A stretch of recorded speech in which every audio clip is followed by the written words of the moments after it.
Hi, welcome to Elizabeth Ann Reads. I'm Ann. Today I'm going to do my February wrap-up.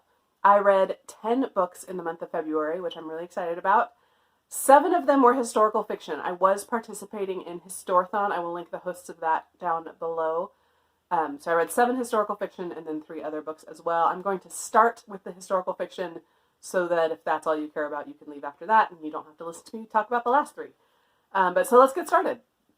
The first book I read was The Fountains of Silence by Ruta Sepetys. This was the group read for Historathon, and it was my first Ruta Sepetys book. I had never read her before. This book is set in 1958 in Spain, and they're still under the dictatorship of Franco at that point. And you follow multiple characters. It's told from multiple perspectives. But your 2 kind of main characters are Anna, who's a Spanish girl who works as a maid in a hotel, and then you have Daniel, who's an American who comes over and is staying in the hotel. He's there with his parents, but he himself is interested in photography, and they develop a bit of a friendship. I know there's been some really mixed reviews. People like this book, but some people aren't loving it. I loved this book, and maybe that's because I hadn't had any other Ruta Sepetys to compare it to, so it was completely fresh and new for me. I loved it. I loved the characters.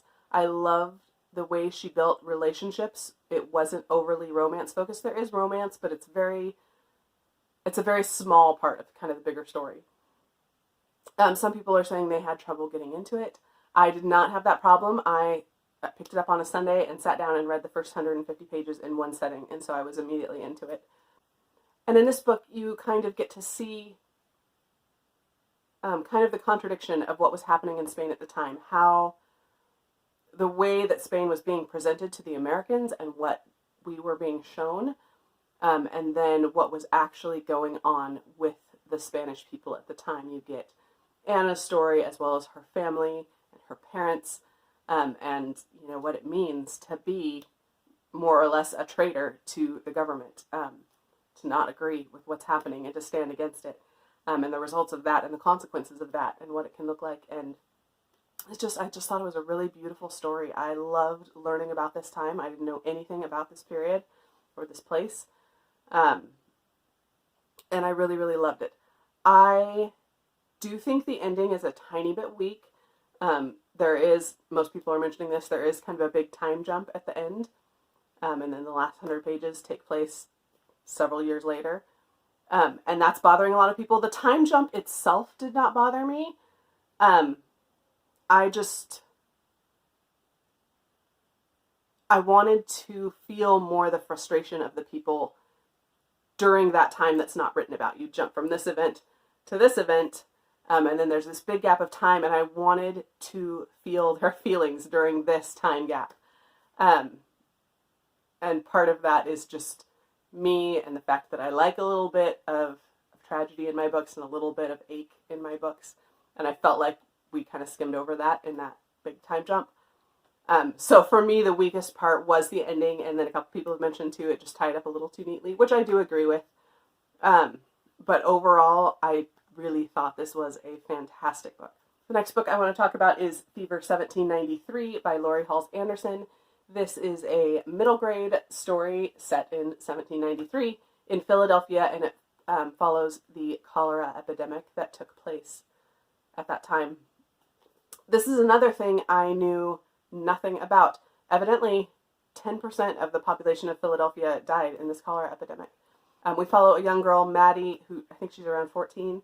She and her mother run a little tea house in Philadelphia when this epidemic hits. And it almost reads a little bit post-apocalyptic. You have, everyone has kind of flees the city. So you basically have a mostly deserted city, and people that are there are just trying to survive. They don't have, they're trying not to get sick. They're hoping they don't get cholera. They're dealing with those that do have cholera.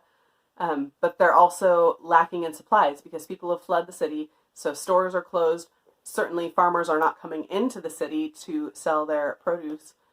And so you've got, these empty streets, people that are there just dumping their dead in the streets. You have some vandalism happening, and so there's kind of that fear aspect as well. on top of the fear of your own health and, survival. Yeah, it was really interesting. It's not like a super light and happy book naturally, but I thought it was really well written and a really good read for younger, like teenage. I mean, I wouldn't give it to anyone super young, but middle schoolers or teens for sure. Okay. The next book I want to talk about is The Pillars of the Earth by Ken Follett. It's huge. I took 2 months to read this. I started in January and finished it in February. I was buddy reading this with Naomi from Naomi's Bookshelf, and I will link her channel down below as well. And if you've watched her wrap-up, her February wrap-up, and seen her review of this, my thoughts are pretty similar to hers. But this, if you don't know, this book is set in the 1100s in England, and kind of broad picture, it follows the building of a cathedral. So you follow multiple characters. You have the builder and his family. You have the prior of the cathedral and the monks that live there. You have some of the political, like the lords of the land, as well as some higher up, some nobility. And all this, all these characters are tied together, but you're kind of following their individual stories. I think this book is incredibly well written. I love that Ken Follett took so much time to build his story and build his characters. And in the beginning, I really cared about, these different stories he was weaving. And I wanted to know what was going to happen to the characters. And I wanted so much for them. And for the first half of this book, I think I really got that. After that, I would say the last 200 to 300 pages, he really lost me in that I felt like he was just kind of rehashing the same things again and again. It just felt like nothing fresh was happening, that I kind of lost interest in the characters. I'm like, yeah, they're all going to be fine, or they're not going to be fine, or the same things are just going to keep happening again and again and again, and I just kind of got tired of it by the end. Just fair warning, this book has a lot of graphic detail in it, which, depending on you and what you are okay with reading, that may be fine. There is violence. That wasn't a huge problem for me. There is a lot of graphic rape in this book, like a lot. And I skim over those scenes, but I was still picking up way too much. Even with skimming, it was just too much, and it happened again and again and again. So, be warned, that's in there. There's also just a lot of graphic description of, men describing women's anatomy. It just, it just goes on way too long. Not that that doesn't happen, and that didn't happen. He just dwells on it way too much, I think. So, just be aware of those things. They're in there. Again, overall, I think this is an incredibly well-written book. I'm glad I read it. I would not recommend it without reservation. And I probably will not continue on in the series. I feel like the one was enough. But that being said, I still think it's a good book. I just have some reservations about it. But I'm glad I read it, and I'm glad I'm done reading it. Okay, next up, I decided to pick up another Ruta Sepetys, Salt to the Sea, since I loved Fountains of Silence so much. This is generally considered her best work. I know it's a lot of people's favorite. And this tells the story of the Wilhelm Gustloff, which was a German ship at the end of World War II. And this, again, like Fountains of Silence, this follows multiple characters, multiple perspectives as they're making their way to this ship to get out of the area they're in, to get out of the way of the incoming Russian army, more or less. It's more complicated than that, but that's what we'll give you. I liked this book. I think it's a good book. I didn't think it was nearly as good as Fountains of Silence, which is a totally unpopular opinion. Most people like this better. I did not care about the characters nearly as much in this book. I liked it. I thought it was good. I thought it was worth reading. I loved learning about this event that I had never heard anything about before. So yeah, pick it up. But pick up Fountains of Silence. Next, we're moving on to The Light Between Oceans by M.L. Stedman. This has been on my shelf forever, and it is one of the books of my 20 I want to read in 2020. This is set in 1926, I believe. It spans a few years. It's set off the coast of Australia. And it follows a young lighthouse keeper and his wife. And they find a baby. They don't find a baby. There's a boat that washes up on their little island, and the man in the boat is dead, and the baby's alive. So they decide to take care of this baby, and the story escalates from there. I thought this was a really beautifully written book. I read a lot of really beautifully written books, and I feel like I'm saying that a lot this month, that it was beautifully written. But I read some really good books this month. The story was pretty gut-wrenching. And I found myself getting really frustrated with the characters and just very intolerant. Like, just do the right thing. Stop justifying your bad choices or your wrong decisions. Just do the right thing. And I know it's not always that black and white. But I felt this feeling of it just gets worse and worse and worse the longer you avoid dealing with this. Which it did. It got worse and worse and worse. And yeah, just big ball of frustration. However, I do tend to like books that do that. So I did really like this book because it does exactly what I like, and that it builds up this event, and it just, everything hurts so much, and everything is so frustrating, and everyone's hurt, and relationships are destroyed, and lives are like permanently damaged because of the choices you're making. Whereas had you just made the right choice in the beginning, this wouldn't have happened. But that right choice didn't seem so obvious then. And it seemed, yeah. Anyway, if you've read this, you know what I'm talking about. If you haven't read this, you should pick it up because it was really good. I ended out the month with a couple historical fiction middle grades just because I had read a lot of pretty heavy books and I wanted stuff that was a little less heavy. And I was really anticipating middle grade March, as you can see behind me. So I picked up Until Tomorrow, Mr. Marsworth by Sheila O'Connor. This is set in 1968 and follows kind of against the backdrop of the Vietnam War. And it follows this older gentleman, Mr. Marsworth, and the young girl who delivers his paper. And they start this pen pal relationship. She starts leaving letters for him and he starts writing back, and they never meet. Anyway, so the whole book is told through their letters that are exchanged back and forth. And Renee, who's the little girl, is concerned about her oldest brother, who has just graduated from high school. So she's concerned about the draft and him being sent over to Vietnam. And so this book very much deals with those topics. It deals with the Vietnam War. It deals with the idea of being a conscientious objector. It deals with what that means in your community and how people will treat you. And it deals with some really good things. I was really unsure for the first 100 pages or so what I thought about this book. But I did end up really, really liking it. I really loved not only the relationship between Mr. Marsworth and Renee, but with Renee and her brothers. And just their sibling relationships. I really appreciated the way those were kind of presented and how much they genuinely care for each other. One thing I've been thinking about a lot lately is middle grade, because middle grade March. But I've been thinking about some of the books I've read lately, the middle grade books, that feel like they're middle grade level, but they're written more for adults, which is how I felt about this one. Again, I think it's a great book. I'm not dissing the book. But I can't picture any middle graders actually wanting to read this or being interested in this. I wouldn't have read this as a middle grader. My nieces, who are that age, would not be interested in this. So I don't know. I just have been kind of thinking about why is that a thing? I don't know. Not that middle grade books can't be enjoyed by adults, because obviously they are.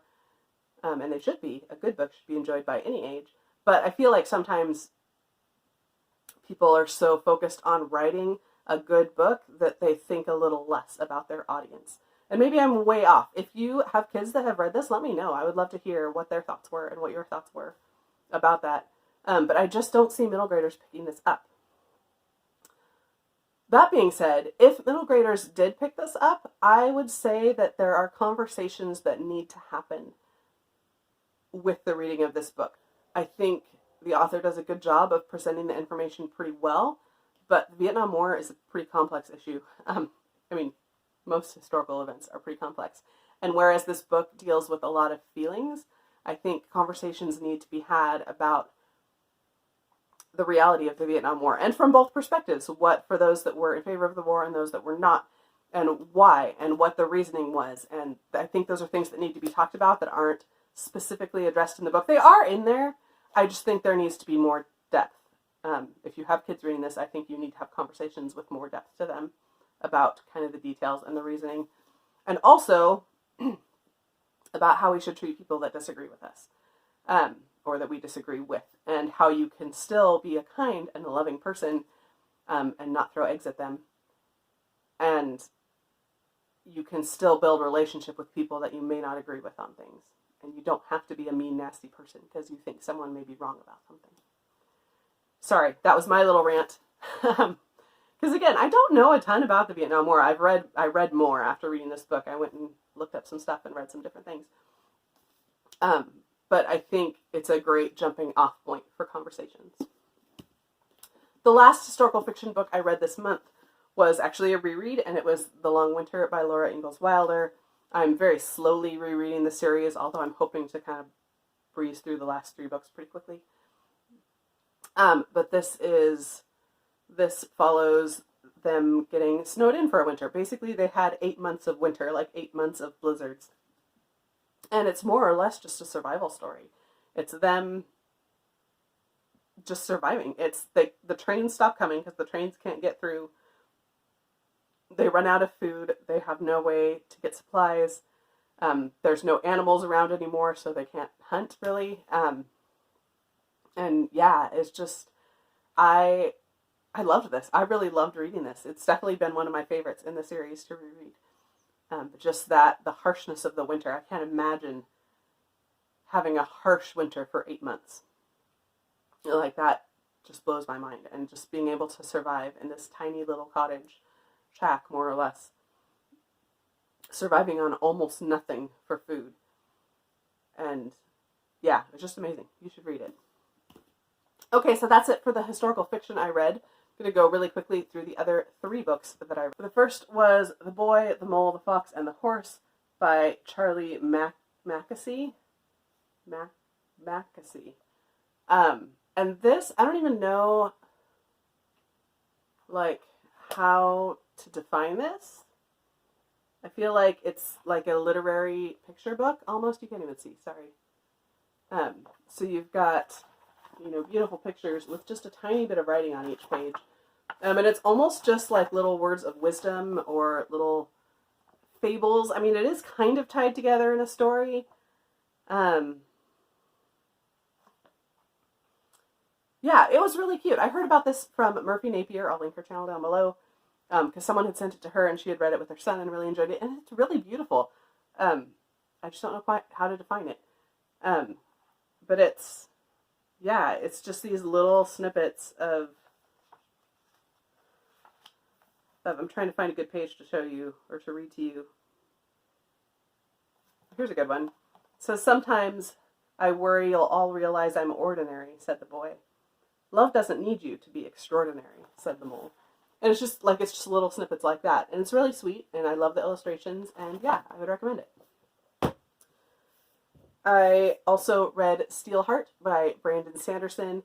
This is a YA sci-fi story that follows, is set in this world, this future world, I guess, where there are creatures, humans, called epics that are basically kind of superheroes. They have like one very specific power, and they've kind of become a little bit more villain than hero, and they kind of rule the world.